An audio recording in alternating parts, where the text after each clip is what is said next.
What happens when Barack Obama, calm as ever, is asked about Donald Trump's obsession with him on live television? One single line from Obama had the audience on their feet, the host doubled over, and the internet on fire. You could almost feel the pause in the room before it landed. Late-night crowd buzzing with curiosity leaned forward in their seats, waiting to see if the former president would dodge the jab or swing back. The host leaned in with a grin, setting the trap. The question on the table: Trump's latest swipe at the election. His endless fixation on Obama and what it all said about the state of American politics. Everyone knew Obama was sharp on his feet, but no one expected what came next. When he finally opened his mouth, a single line cut through the room short, devastating and hilarious. Within seconds, the studio burst into uncontrollable laughter. The host's face flushed red as he slapped the desk. The cameraman fought to keep his shot steady, and the crowd erupted like they'd just seen history in the making. Home would later replay the clip on loop, sharing it across every corner of social media. That was the moment Barack Obama didn't just answer a question, he stole the night. But to really understand why that one line hit with such force, you need to picture the scene before the explosion. This wasn't a stiff political stage or a DC press briefing. The studio was warm, laid back, set against the backdrop of Los Angeles on a Thursday night. The crowd was lively, primed, and ready for something unforgettable. What happens when a former president known for his composure, wit, and razor-sharp delivery gets asked about his loudest critic live on national television? The stage is late night, the crowd buzzing, the lights warm and playful, and the host leaning forward with a mischievous grin. Everyone in the room knows what's coming. Donald Trump has taken yet another swipe at Barack Obama, but no one at the host, not the audience, not even the cameramen, gripping their rigs with sweaty palms, is ready for the response there. About to hear, you could feel it before the question was even asked. The energy in the studio was electric but restless, like a crowd waiting for a firework to go off. The host let the setup linger, Donald Trump just can't seem to let you go. He brings your name up constantly. Laughter trickled through the audience, the kind that says, "We all know this is true." Obama, calm as ever, leaned back in his chair, hands folded. That famous half-smile already forming as if he had the punchline stored away in his pocket. For a moment, the silence stretched. The audience leaned forward. The host smirked, waiting, daring Obama to swing. And then, with perfect timing, the kind of timing that separates a good joke from a line that lives forever, Obama dropped it. "I think you need something to do." That was it. Just 6 words. But those 6 words sent the room into chaos.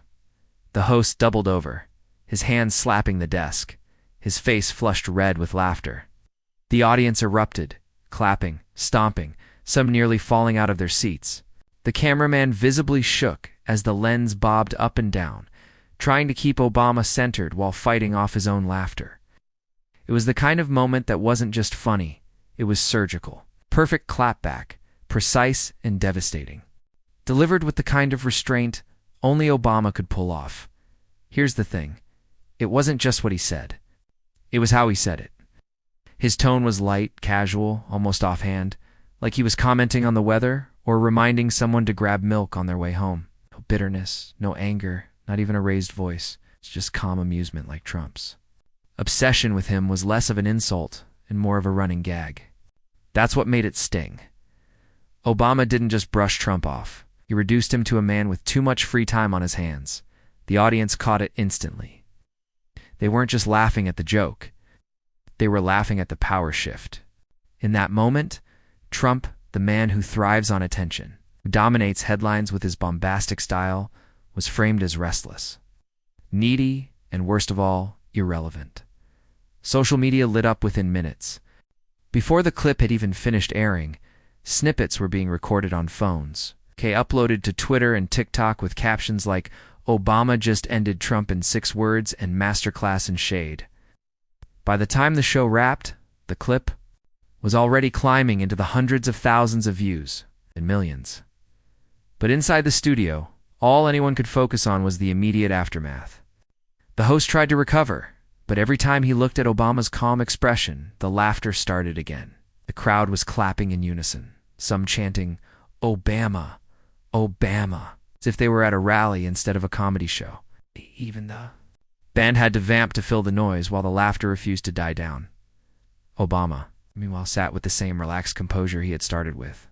He didn't bask in the applause. He didn't repeat himself. He didn't even break his calm. Just that half smile, that steady presence that said, "I knew this would land. And I know exactly why." And here's the brilliance. Moments like this weren't just about entertainment. They were political theater. A single line like that, delivered on a late-night stage, carried more weight than a week of press conferences. It wasn't just funny, it was disarming. It reminded people why Obama's humor had always been one of his sharpest political tools. He didn't need to raise his voice, didn't need to throw a punch, could dismantle an opponent with a single offhand remark. That's why the audience's reaction was so explosive. They weren't just laughing. They were reacting to a release of tension. Trump had loomed large in the political space for years, constantly throwing barbs, keeping his name in headlines by attacking anyone in his path, but especially Obama. And here was Obama, effortlessly reducing all of that noise into a single line that framed Trump not as a fearsome rival, but as someone desperately in need of a hobby. By the time the segment moved on, the clip had already escaped the studio. On Instagram, edits with dramatic music were circulating, text overlays like Obama's coldest moment yet, and 6 words that shook the internet. TikTok users were stitching the clip into memes, Trump pacing on stage at a rally. Cut to Obama's voiceover, "I think he needs something to do." It was viral fuel, and it burned fast. The host finally managed to pull himself together, wiping tears from his eyes. "Man, you just killed me with that one," he admitted, still chuckling. The crowd cheered again, and Obama leaned forward slightly, his smile widening just a little, acknowledging the applause, but never pushing for it. He knew the line had already done its work. And here's the kicker. What makes a moment like this legendary isn't just the laugh in the room. It's the way it lives after the fact.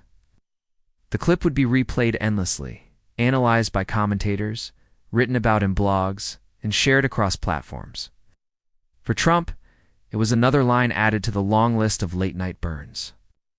For Obama, it was another reminder of why his presence still dominates a stage. Even years after leaving office, that was just the opening exchange. And already it wasn't just a joke, it was a cultural moment. The kind of moment that defines the divide between two political giants, one who thrives on noise and chaos, another who dismantles it with 6 words and a smile.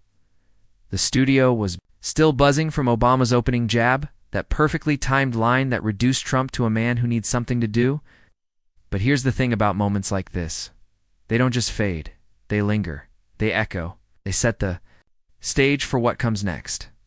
The host, still laughing and catching his breath, leaned forward across the desk.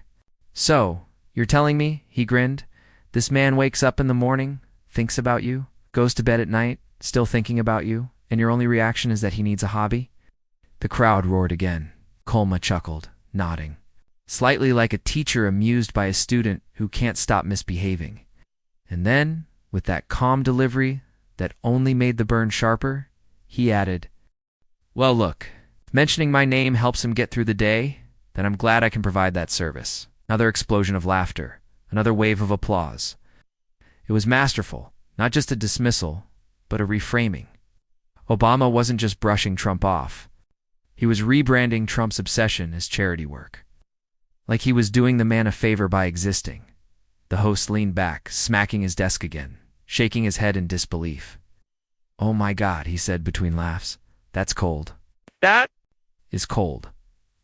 Asterisk and the crowd couldn't get enough. This wasn't just comedy anymore. This was domination through humor. But the brilliance of Obama's delivery wasn't in the lines alone. It was in the rhythm. He let the laughter build. Let it breathe, then hit again with just the right amount of understatement. No forced punchline, no theatrics. Just casual conversational burns that landed harder than any rant ever could. The host, sensing the moment, decided to push a little further. You don't ever get tired of this?" he asked. "Every other week? It feels like he's either blaming you for something or bringing your name up out of nowhere. Obama tilted his head slightly, that thoughtful pause he often uses when he's about to drop something memorable. You know, he began, when I was president, I used to think the job kept me busy enough that I didn't have time to obsess over people who weren't in office anymore. The crowd laughed again, but this time there were deeper oohs mixed in. It wasn't just funny, it was pointed. Obama had flipped the question back into a critique of Trump's priorities. Without raising his voice, without a shred of anger, he had drawn a line. Real leaders focus on the work, not on personal vendettas. That landed heavy. The host froze for a beat, eyebrows raised, as the audience processed it. Then the laughter came back, this time mixed with applause. A standing ovation was bubbling. You could feel it, but Obama just leaned back, hands still folded. The picture of composure. The host broke the moment with a laugh. Man, you're too smooth with it. Too smooth. Ah! But Obama wasn't finished. He leaned in just a fraction, and in that familiar calm baritone, added, at some point you start to wonder. Maybe it's not me he's thinking about. Maybe it's what I represent. The audience quieted. The tone shifted. This wasn't just a joke anymore, it was in sight. Obama wasn't only deflecting Trump's attacks, he was explaining them. There are folks who see progress, he continued, who see diversity, who see change, and it unsettles them. And if I've become the symbol for that in his mind, well, he's going to keep bringing me up. The audience gave a long, thunderous round of applause. Some stood, clapping hard, nodding, while others cheered like they were at a rally. It was the kind of moment where the humor slipped seamlessly into something bigger. A statement, truth that carried weight beyond the stage lights. And that's the pivot only Obama could pull off. 1 second, he's delivering a 6-word clapback that goes viral in minutes. The next, he's zooming out, turning a personal feud into a reflection of America's deeper divides. Humor, then substance. Laughter, then perspective. The host, visibly impressed, leaned in. See, this is why you're dangerous, he joked. You make people laugh, then you make them think. That's not fair, Obama chuckled softly, waving a hand as if to brush it off. But the audience wasn't brushing it off. They were on their feet again, clapping, cheering, feeding off the mix of comedy and clarity. And here's what really made it work. Obama never once mentioned Trump's name with bitterness. Not once. Every line was measured, almost generous in tone. But the effect? Devastating. Because what's more humiliating than being framed not as a rival, not as an equal, but as a man with nothing better to do than obsess over you? By the time the host moved to the next topic, the damage was done. The escalation had played out in real time. Trump, the master of dominating the news cycle with insults and bombast, had just been reduced to a running gag, a footnote in Obama's effortless storytelling. Clips of this second exchange would ripple out just as quickly as the first. Headlines the next morning would write themselves, Obama. Trump needs a hobby. Obama shades Trump with surgical precision on late night, from joke to truth bomb. Obama breaks down Trump's obsession. And that's the real escalation, not just in the moment, but in how it would live after. Each line would be clipped, shared, remixed, memed. Each punch would land again and again. Long after the applause in the studio had faded, for the people in that room, though it felt like watching history repeat itself, the same Obama who once roasted, Trump mercilessly at the White House correspondents. Dinner, the same Obama whose calm wit always seemed to throw his loudest critics off balance, had just done it again. Only this time, he didn't even have to try. The clash wasn't loud, it wasn't angry, it wasn't messy.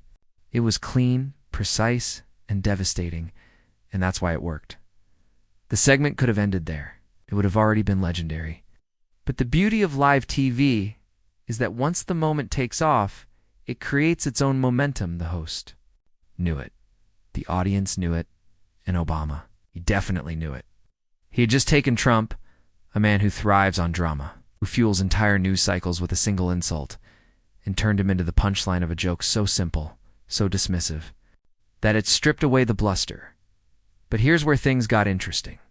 Instead of moving on completely, the host leaned back in his chair, smiling in that way late-night hosts do when they realize they've struck gold.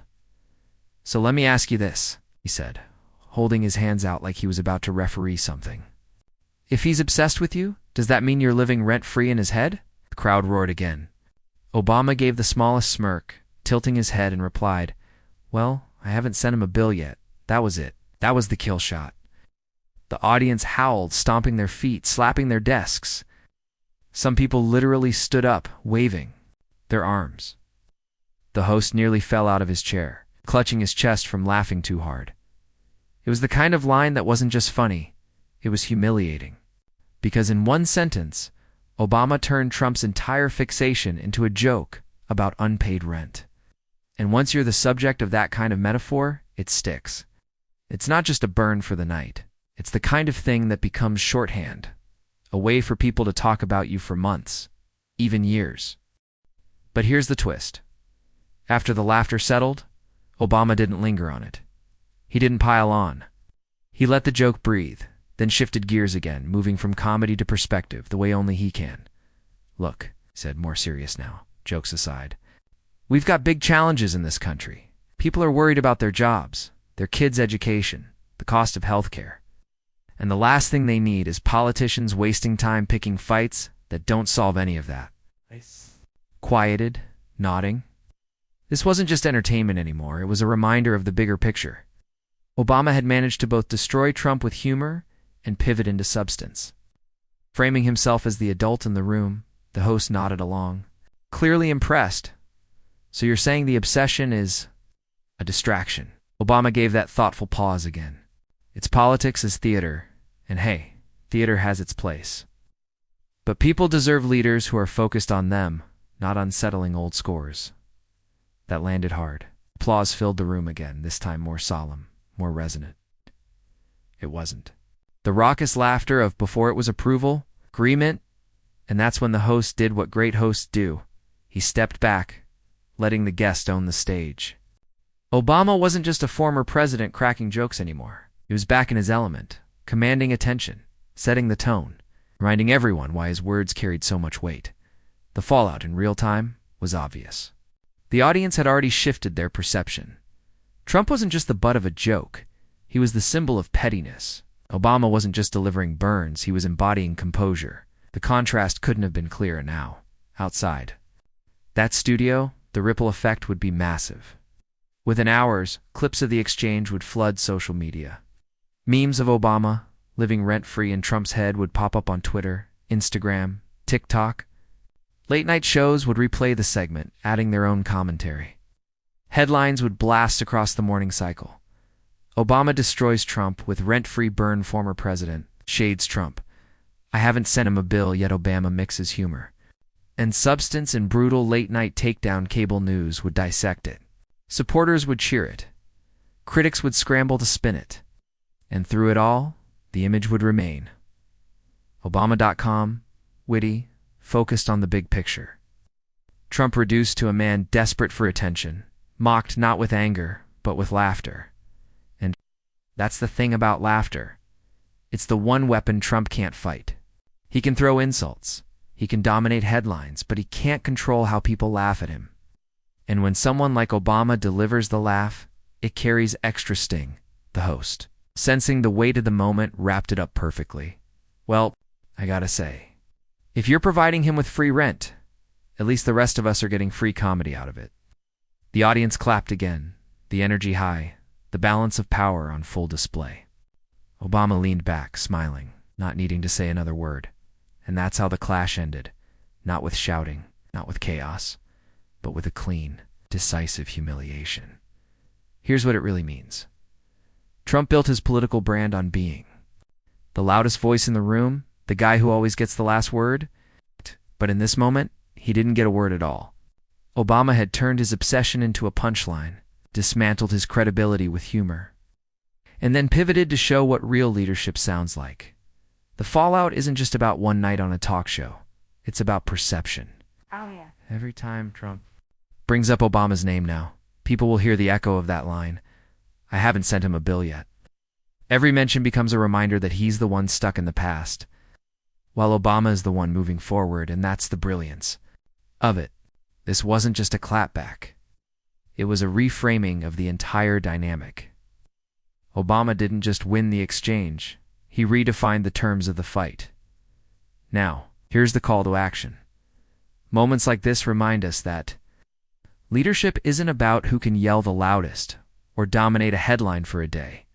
It's about clarity, composure, and the ability to cut through noise with truth and humor.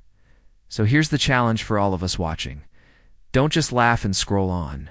Share it, talk about it, use it as a reminder that the loudest voices aren't always the strongest, and that sometimes the best way to deal with obsession, with hate, with petty attacks is to laugh, dismiss it, and get back to the real work. If you enjoyed this breakdown, make sure to hit that like button. Drop a comment with your favorite Obama one-liner, and subscribe for more deep dives into the moments that shape politics and culture, because trust me, this won't be the last time someone tries to throw shade. But as we just saw, when you know how to flip it with humor and perspective, the outcome is never in doubt.